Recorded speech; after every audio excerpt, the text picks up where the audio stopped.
Assalamualaikum warahmatullahi wabarakatuh. Halo semuanya, gimana kabarnya nih? Sehat semua kan? Mudah-mudahan sehat semua ya. Jadi pada pertemuan kali ini, kita akan belajar tentang fisika pada materi induksi elektromagnetik.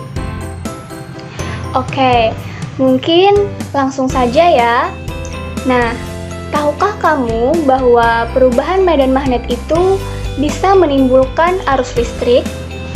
Nah, coba kalian perhatikan video berikut ya.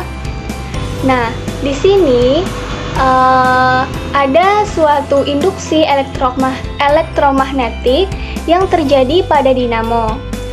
Poros dinamo itu ditempelkan pada roda sepeda, yang mana bisa kalian amati bahwa itu akan membuat lampu sepeda menyala terang. Ketika pedal sepeda kita kayuh, ada perubahan dari energi gerak menjadi energi listrik. Dan saat sepeda kita kayuh dengan cepat lagi, maka energi listrik yang dihasilkan akan menjadi lebih banyak dan lampu akan menyala lebih terang. Tapi, bisa kita lihat, karena putaran roda tidak stabil, makanya lampu yang menyala pada sepeda itu juga kadang-kadang tidak stabil. Oke, jadi tujuan pelajaran kita pada hari ini ada dua. Yang pertama, kalian bisa memahami konsep dan juga pengertian dari gaya gerak listrik induksi. Kemudian, yang kedua, kalian bisa memahami bunyi dari hukum Faraday dan juga hukum Lenz. Kita masuk ke pengertian induksi elektromagnetik ya. Nah, jadi sebelumnya ada nih seorang tokoh bernama Michael Faraday. Mungkin dari kalian apakah ada yang pernah mendengar? Mungkin pernah ya. Jadi, Michael Faraday ini adalah seseorang yang menemukan bahwa suatu medan magnet itu bisa menimbulkan arus listrik, di mana hal ini kemudian dinamakan dengan induksi elektromagnetik atau yang kita kenal dengan induksi Faraday. Michael Faraday ini, dia itu menggunakan suatu peralatan sederhana yang digunakannya ketika magnet digerakkan menjauhi atau mendekati kumparan, maka jarum galvanometer akan bergerak menyimpang. Nah, alat inilah yang digunakan oleh Michael Faraday. Pengertian dari induksi elektromagnetik sendiri adalah suatu gejala yang ditimbulkan oleh gaya gerak listrik di dalam suatu kumparan yang mana itu akan terdapat perubahan fluks magnetik pada kumparan. Jadi mungkin masih ada yang bingung nih, bagaimana sih pengertian dari induksi elektromagnetik dan bagaimana Michael Faraday melakukan percobaannya. Ini akan Ibu tampilkan sebuah video, coba kalian perhatikan video berikut. Di sini ada suatu kumparan, ada suatu magnet batang, dan juga galvanometer. Mungkin ada yang bertanya, galvanometer itu apa, Bu? Galvanometer adalah alat yang digunakan untuk mengukur ada atau tidaknya arus listrik. Coba kalian perhatikan pada video, ketika magnet batang dengan sumbu es kita masukkan ke dalam kumparan, bisa kita lihat perubahan yang terjadi bahwa jarum galvanometernya akan menyimpang ke arah kiri.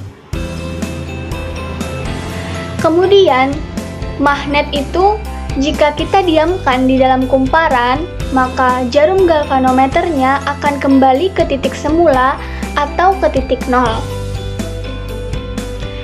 Dan jika kita tarik magnetnya ke arah keluar dari kumparan, maka akan kita lihat jarum galvanometernya akan menyimpang ke arah kanan. Nah, kemudian jika kita masukkan magnet keluar masuk dari dalam kumparan, maka yang terjadi adalah jarum galvanometernya juga akan bergerak dari titik nol ke titik kiri dan dari titik nol ke titik kanan secara berulang-ulang. Nah, percobaan inilah yang dilakukan oleh Michael Faraday untuk membuktikan adanya suatu arus listrik di dalam medan magnet. Nah, mungkin ada yang bertanya nih. Tadi kan Ibu menyebutkan kata flux magnet. Nah, jadi dari kalian mungkin belum ada yang tahu, flux magnetik itu merupakan banyaknya garis-garis medan magnet yang menembus suatu luasan. Untuk lebih jelasnya, coba kalian perhatikan pada gambar berikut. Di sana ada suatu magnet yang kita dekatkan dengan suatu kumparan yang dihubungkan oleh galvanometer. Ketika magnet dengan sumbu U kita dekatkan dengan kumparan, maka akan timbul suatu garis-garis, di mana garis-garis inilah yang dinamakan dengan garis-garis medan magnet. Garis-garis medan magnet yang menembus luasan ini dinamakan dengan flux magnetik. Nah, ketika garis medan magnetnya itu membentuk suatu sudut terhadap garis normal N dalam suatu luasan, maka secara matematis kita rumuskan bahwa flux magnetik itu adalah Pi sama dengan B dikali A dikali cos theta, di mana Pi adalah flux magnet dengan satuan Weber atau Wb, dan B adalah medan magnet dengan satuan Tesla, dan A adalah luas permukaan, di mana satuannya adalah meter kubik, dan theta adalah sudut yang dibentuk oleh medan magnet dengan garis normal bidang. Kemudian jika tetanya itu sama dengan 0 derajat, atau ketika medan magnetnya itu tegak lurus dengan sumbu normal bidang, maka bisa kita rumuskan dengan Pi sama dengan B dikali A saja, karena cos tetanya itu membentuk cos 90 derajat, sehingga cos 90 derajat nilainya adalah 1, sehingga bisa kita rumuskan menjadi Pi sama dengan B dikali A saja. Kita masuk ke pembahasan hukum Faraday. Nah, sebagaimana dengan percobaan yang dilakukan oleh Michael Faraday, bahwa ketika magnet itu kita masukkan ke dalam dan keluar dari kumparan, maka hal itu akan menyebabkan jarum galvanometer akan menyimpang, ya kan? Coba kalian perhatikan lagi gambar berikut. Ketika kita memasukkan suatu magnet ke dalam suatu kumparan, maka tentunya jarum galvanometer itu akan menyimpang, kan? Nah, penyimpangan jarum galvanometer ini diakibatkan oleh adanya suatu arus yang ditimbulkan oleh kumparan tersebut. Nah, saat kita diamkan magnet tersebut di dalam kumparan, maka jarum galvanometernya akan kembali ke titik nol. Hal ini berarti bahwa tidak adanya arus yang mengalir pada kumparan tersebut. Nah, bisa kita ketahui dari sini bahwa arus yang ditimbulkan akibat adanya medan magnet itu disebut dengan arus induksi, yang mana ketika arus ini mengalir tentunya ada suatu tegangan, dan tegangan inilah yang kita sebut dengan GGL induksi. Jadi, besar GGL induksi yang timbul dari suatu rangkaian itu sama dengan perubahan laju dari flux magnet atau garis-garis gaya magnet yang terjadi pada rangkaian tersebut. Kemudian, GGL induksi ini bisa kita rumuskan dengan minus N dikali delta flux dibagi delta T, di mana bisa juga dengan epsilon sama dengan minus N d flux per dt, di mana d flux per dt ini adalah turunan dari flux terhadap waktu. Dengan epsilon itu sama dengan GGL induksi, dengan satuan volt, kemudian N itu adalah jumlah lilitan, delta flux itu adalah perubahan flux magnet dengan satuan Weber, dan delta T adalah selang waktunya dengan satuan sekon. Kemudian mungkin masih bingung kan, kenapa sih ada minus di rumusnya itu? Nah, hal ini akan kita pelajari saat kita membahas hukum Lenz. Jadi dari sini kita ketahui ada dua faktor yang mempengaruhi GGL itu. Yang pertama ada perubahan laju flux medan magnet pada suatu kumparan, dan yang kedua ada jumlah lilitan kumparan. Kita masuk ke pembahasan hukum Lenz ya. Jadi di dalam hukum Lenz itu dinyatakan bahwa arus induksi yang mengalir pada suatu kumparan menghasilkan medan magnet yang berlawanan arah dengan medan magnet yang menghasilkan arus induksi tersebut.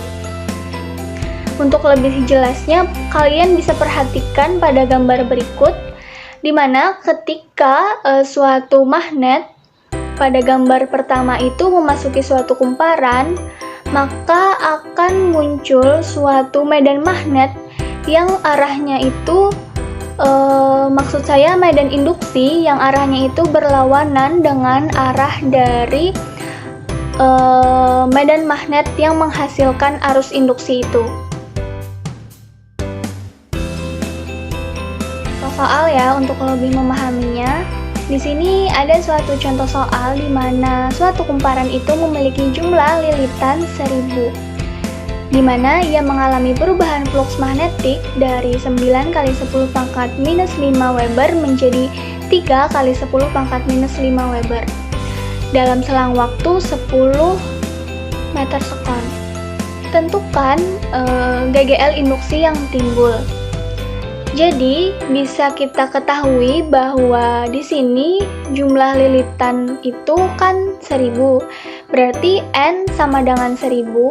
Kemudian, karena ia mengalami perubahan flux magnetik, jadi kita bisa rumuskan,